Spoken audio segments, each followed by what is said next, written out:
अपने लिए मैं जिया हूँ, न अपने लिए मैं जन्मा हूँ। भाई और बहनों, मैं आपको अपना बेटा सौंप रही हूँ। इंदिरा जी जैसी शहीद को देशद्रोही कहा, राजीव जी जैसे शहीद को देशद्रोही कहा। भाषण में बोल दिया ठकाठक ठकाठक ठकाठक अंदर।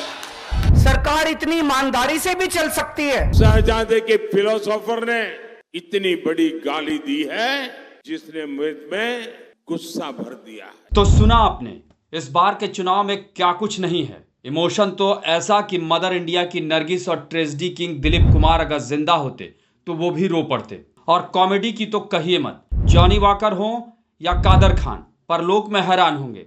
तो इस लोक में जॉनी लीवर, शक्ति कपूर, गोविंदा कह रहे होंगे कि पूरी जिंदगी हम कॉमेडी करते रहे, लेकिन इनके आगे तो हम कुछ भी नहीं हैं।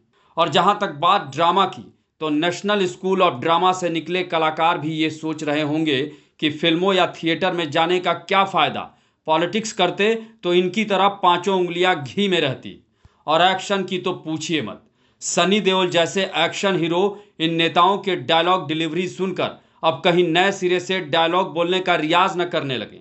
इसीलिए इस बार का चुनाव चाहे जो जीते, लेकिन अपनी अपनी जीत के लिए तमाम नेताओं का प्रचार के दौरान चरण दर चरण जिस तरह का बयान और बॉडी लैंग्वेज देखने को मिल रहा है, उसे सुनकर देखकर तो मजा आ जाए। तो चलिए, हमने इस चुनाव के दौरान इन नेताओं के इमोशन, कॉमेडी, ड्रामा और एक्शन से भरपूर कुछ पलों और बयानों का चुनाव किया है, और अब आपको भी उससे रूबरू करवाते हैं। तो सबसे पहले बात इमोशन की। तो इस बार के चुनाव में देश के इन दिग्गजों के बयानों में जो इमोशन है, सच मानिए सियासत में कौन कितनी गंभीरता से लेता है पता नहीं, लेकिन मैं खुद इसे सुनकर कुछ देर के लिए भावुक हो गया था।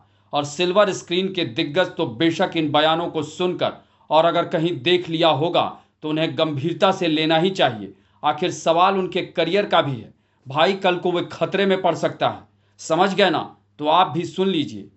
जब घर छोड़ा सब कुछ छोड़ चुका था, सब कुछ छूट गया था, लेकिन तब मुझे पता नहीं था कि एक दिन 140 करोड़ भारतीय ही मेरा परिवार बन जाएंगे। न अपने लिए मैं जिया हूं, न अपने लिए मैं जन्मा हूं। मैं आपके लिए और आपके बच्चों के उज्जवल भविष्य के लिए जी जान से खप रहा हूं। मैं आपको अपना बेटा सौंप रही हूँ। जैसे आपने मुझे अपना माना, वैसे ही राहुल को अपना मान कर रखना है। ये राहुल आपको निराश नहीं करेगा। भैया को झुकाने के सारे प्रयास जितने भी हो सकते थे संसद से निकाल दिया, घर से निकाल दिया। एक कमरे में रहते हैं माँ के घर में। तो चलिए, इमोशन के बाद अब बात कॉमेडी की। और इस मामले में बेशक इस नेता ने अपने इस नए हुनर से सबको हैरान कर दिया है और परेशान भी। और मानकर चलिए कि देश के दिग्गज नेताओं में शुमार इस नेता ने इस बार के चुनाव के बीच पॉलिटिक्स में कॉमेडी का जो कॉकटेल लाया है, उसने लोगों का तो मनोरंजन किया ही, फिल्मी दुनिया के कॉमेडियन भी ये सोचने लगे होंगे कि अगर यही हाल रहा तो पक्का है कि ये आदमी हमारी जगह खाकर ही मानेगा। यही नहीं, अगर ये नेता ऐसे ही परफॉर्मेंस देते रहे तो वो दिन दूर नहीं जब राजनीति के इतिहास में ये शायद पहला चैप्टर होगा जब कोई नेता से अभिनेता बनेगा। क्योंकि अभिनेता तो नेता बनते रहे हैं और आगे भी बनते रहेंगे, लेकिन ये पल तो दुर्लभ ही होगा। 8,500 रुपए महीने के ठकाठक ठकाठक ठकाठक ठकाठक अंदर। अब मैंने बोला, भाषण में बोल दिया ठकाठक ठकाठक ठकाठक अंदर। अब अपने हर भाषण में नरेंद्र मोदी ठकाठक ठकाठक फटाफट फटाफट फटाफट ठकाठक बोल रहा है। जो भी कहलवाना है बोल दो, मैं कहला दूंगा। तो कॉमेडी के बाद अब बात इस बार के चुनाव में ड्रामा की। और बेशक इस मामले में देर से ही सही, लेकिन सीधे जेल से, वो भी सुप्रीम कोर्ट के आदेश पर, चुनावी मैदान में एंट्री करने वाले एक आम आदमी ने जितने कम समय में खुद को खास बनाने के लिए जो सियासी ड्रामा किया है, उसे देखकर तो दुनिया भर के ड्रामा स्कूल से निकले कलाकार आज सिर पकड़कर बैठे हुए हैं। एक बार को तो सुनकर लगता है कि ये धरती भी इतना बड़ा क्रांतिकारी और ईमानदार पाकर धन्य हो गई होगी।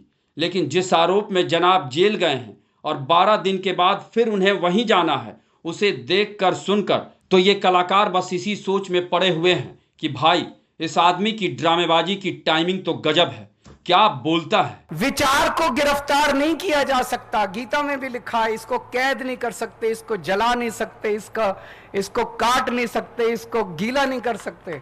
ये विचार है, इसको कैद नहीं कर सकते। ये चारों तरफ फैल रहा है पूरे देश के अंदर। ये एक ऐसा विचार है जिसका विनाश नहीं किया जा सकता, ये अपने आप फैलता जा रहा है विचार।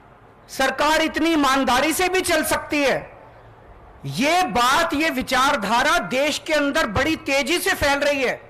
और आखिर में बात इस चुनाव के दौरान एक्शन की, तो इस मामले में तो एक ही नेता है जिनके एक्शन से अभी तो क्या बीते 10 साल से पूरी सियासी बिरादरी बेहाल है और हाय तौबा मचाए हुए है। और इस चुनाव में तो उनके बॉडी लैंग्वेज और एक्शन से भरपूर बयानों को सुनकर हॉलीवुड से लेकर बॉलीवुड तक एक्टर यही सोच रहे हैं कि काश ऐसी नैसर्गिक प्रतिभा हम में होती तो फिर हमने भी इन्हीं की तरह दुनिया में झंडा गाड़ दिया होता।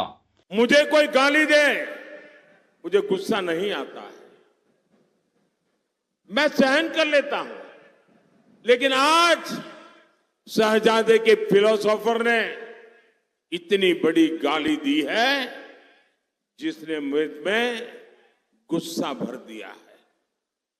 कोई मुझे बताइए, क्या मेरे देश में चमड़ी के रंग के आधार पर लोगों की योग्यता तय होगी? क्या चमड़ी के रंग का खेल शहजादे को किसने इजाजत दी है? बहरहाल अभी तो 4 चरण के ही चुनाव हुए हैं और 7वें चरण तक तो आते आते आपको पता नहीं कितने एक्शन, इमोशन, कॉमेडी और ड्रामा से भरपूर सियासी पिक्चर देखने को मिलेगी।